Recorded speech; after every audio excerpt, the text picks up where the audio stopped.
Good evening. Time to express with the best. Tequila Roberts, your phenomenal expressions coach, here to give you two things today. The first thing is always evening devotion for day 12, prayer and worship. And I'm also going to be doing a YouTube special on Rachel Rodgers. We should all be millionaires. I will be reading about 4 pages on her quick and dirty guide to thought work.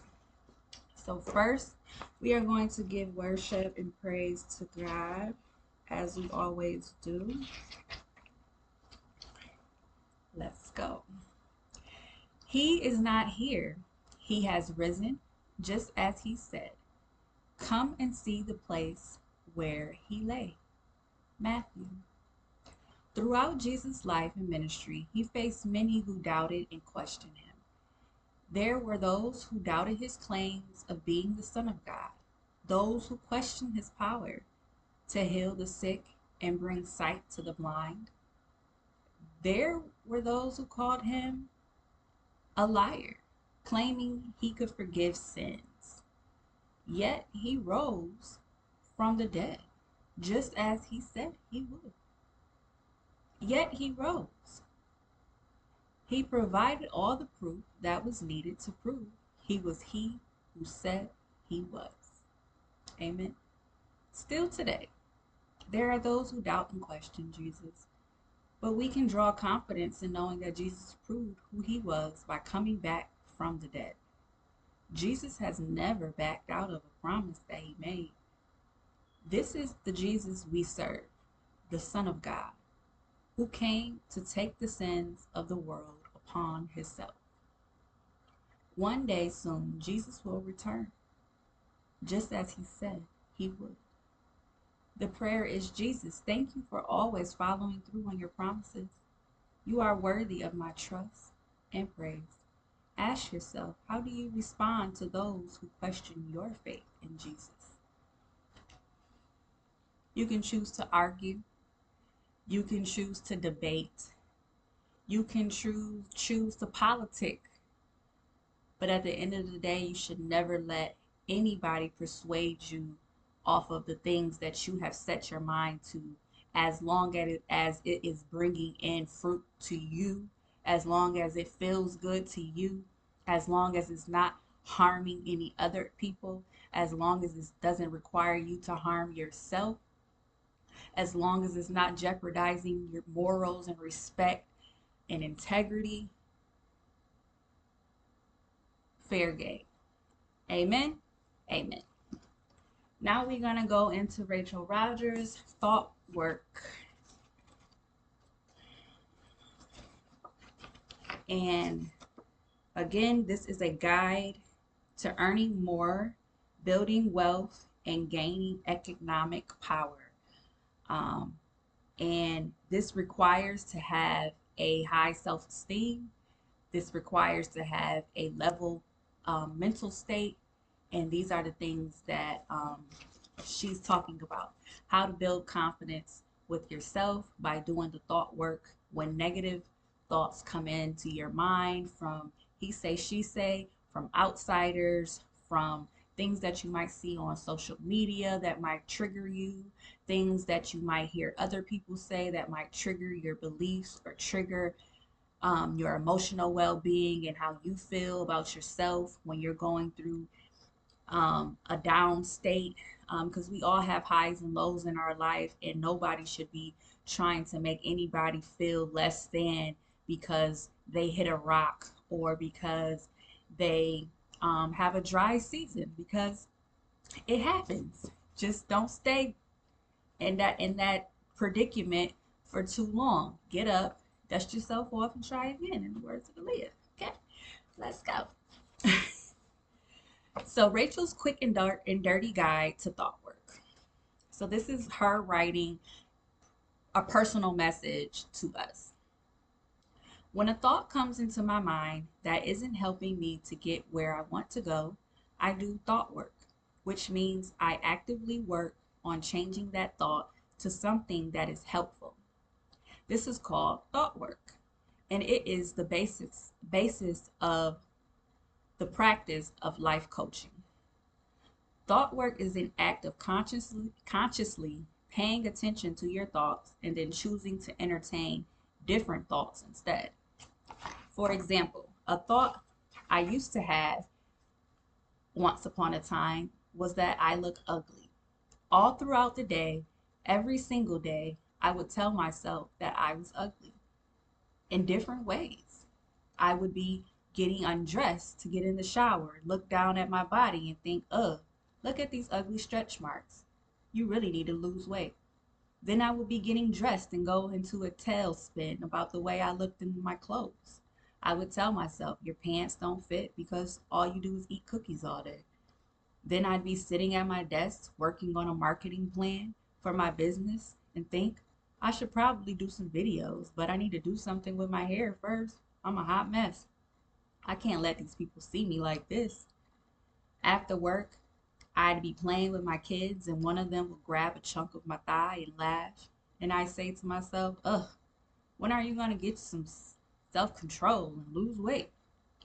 Then I brush my teeth and wash my face at night, look in the mirror and be horrified by my eyebrows, my nose, my pimples, my very existence.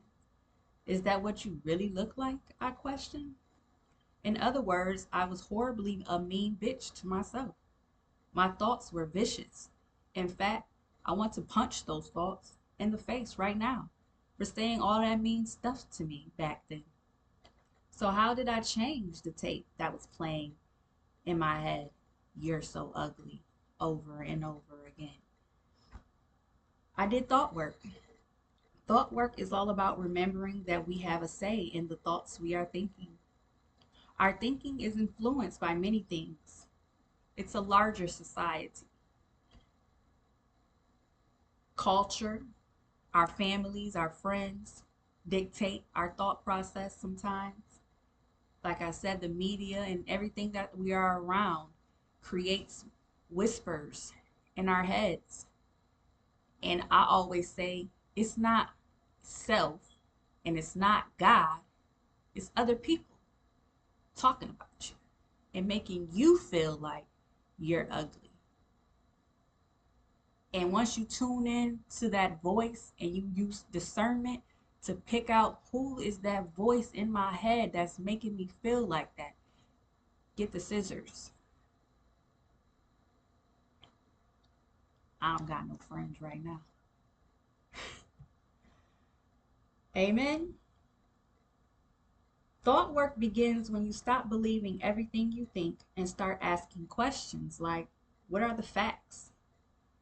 Where did this thought come from? How does this thought affect me?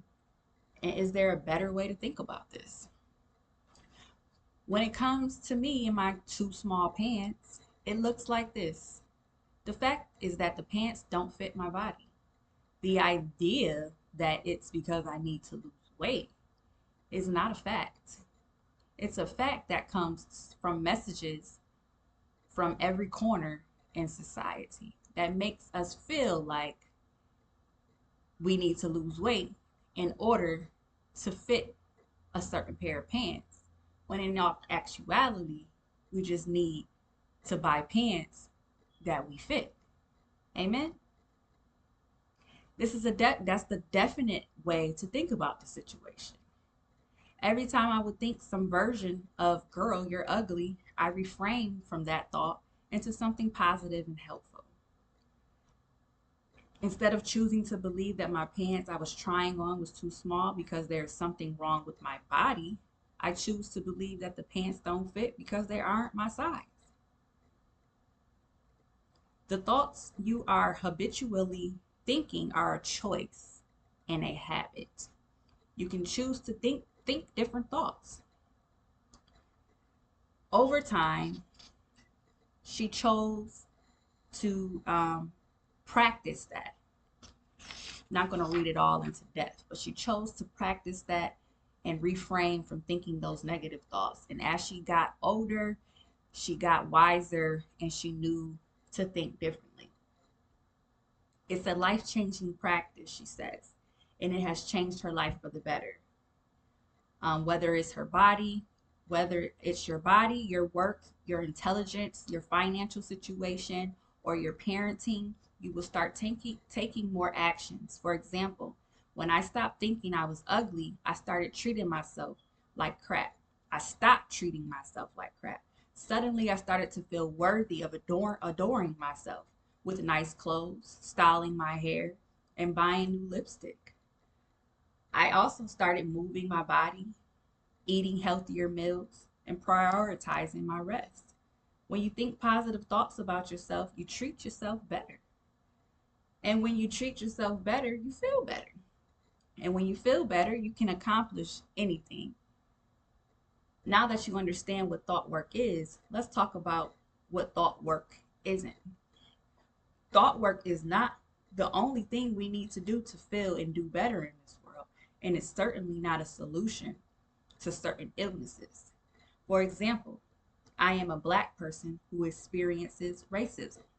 As I move through the world, changing my thoughts is not going to make racism end by all means. I can't think my way to the end of violence against Black people. That's bullshit and frankly harmful. Racism is not my fault, and there's nothing wrong with me because I feel angry or hurt when I experience racism.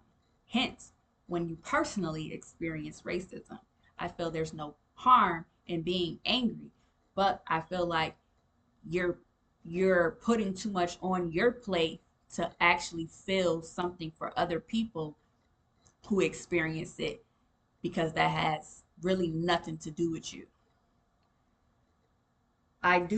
She says, I do not need to do the thought work to feel less harmed by racism. Racism is horrific and being upset about it is normal. And I would agree necessarily. Angry Anger can be a powerful fuel for action. That said, I can work with my thoughts so that I can choose a more effective and empowering response to racism I experience in my life. She's also reiterating that is what she experiences and not what someone else is experiencing that's making her feel some type of way. This is personal. For example, I might think because of racism, I will never be able to build wealth. My family are systematically discriminated against, and racist practices are built into our banking and other economic policies. Therefore, I will never get ahead and be able to build wealth. That's negative thinking. And we have been taught that because um, the color of a person's skin, because I'm going to take myself out of the situation, because of a person's skin or their hair texture or who their parents are or even who they choose to marry or date, that they will lack resources and they will lack benefits because of that reason alone. The facts are these: racism presents many challenges and obstacles to my ability, she says, to build wealth, and I have an agency. The thought, because of racism, I will never be able to build wealth makes me feel dejected and horrible. So horrible that it is unacceptable to me. Where does this thought come from? This is complicated, she says. It comes from history, but it also comes from a racist tendency to discount and deny the agency and ability of Black people. To think that because you are Black, that you lack knowledge, that you lack intelligence, that you lack strength, that you lack all of the things required in order to be a successful individual just because you are Black. Not true by all means. Um, there is a much better way to think about the situation, one that doesn't deny the challenges presented by systematic inequality, but also doesn't discount the agency and ability. I could choose to do the thought work on these beliefs and reframe my thoughts to, because of racism, I must build wealth. My people are systematically discriminated against, and racist practices are built into our banking and other policies. Therefore, I will make it a priority to get ahead and build wealth so I can show my people that it's possible for them.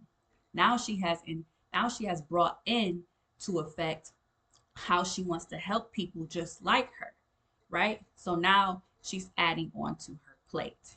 Now I would say that's a little too much. But when you are creating a business and that's something that you are passionate about, then you can take that on, but you have to take on the responsibilities and how that is going to affect your well being and how that's going to affect um, you, because you already have to deal with that on your own. Now you're trying to account for someone else's feelings, and now you're trying to carry that load as well. But also, we did learn in the good book that um, the oxens had to carry the load together in order to get to the kingdom of heaven. Amen. Amen. Um, my people, where I left off at. Both of these thoughts acknowledge the fact that racism exists and is baked into American economics and politics, but one of them inspires positive action and the other makes you feel defeated.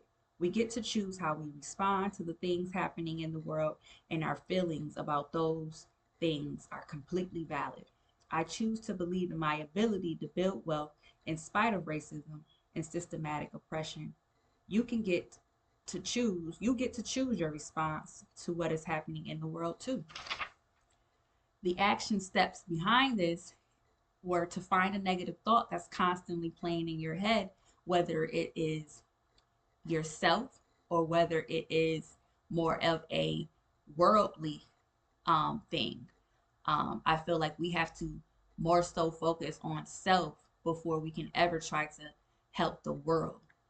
But at the end of the day, you can all help one another, but you also have to take into to account that that means carrying someone else's load sometime. That means carrying someone else's feelings on your chest and on your back, which can affect your home lifestyle. Imagine something going on in the world and everything's perfect in your household, but something's going on at the neighbor's house, and then the neighbor comes to your house, and now your house is totally completely turned upside down based on not your problems in your situation, but based off of your neighbor's situation. You have to be mindful of that when you start to care too much about other people and care too much about other problems that have nothing to do with you. Amen. Amen. um Again, the action steps are: find a negative thought that's constantly playing in your head and take it through thought work. The question is, what are the facts of the situation? One. Two, where did that thought come from? Three, how does this thought affect me? And four, find better ways to think about the situation. You're supposed to find a positive or neutral refrain of the negative thought that acknowledges reality, but also asserts agency. Then decide to think its own purpose. Every time the old thought pops into your head, pull up the refrain. You can even write it down. You can even write the refrain down and place it somewhere you will see it. I like to use sticky notes sometimes, or journal thoughts, or even social media posts. And I can always go back and look up those things that'll help um, me reroute. Reframe means reroute. You can commit to this practice and watch your thoughts change. Use, they also have a broke ass thought graph versus a $1,000,000 thought chart to find some examples of how you can reframe. We will talk about that next month. And it's basically the same type of rerouting or reframing to take us from having a poverty mindset, a broke ass mindset, to $1,000,000 rich mindset, because we want to go from being on DSS and applying for food stamps in Section 8 to applying for mortgage, to getting IRAs and setting ourselves up for retirement. Amen. Amen. That is my time. Again, I will read a, another chapter. I will read a chapter from this book every month, once a month. And again, I will continue to do my daily readings morning and evening as normal. That is my time. I appreciate you guys for riding the express train this evening. Peace and love.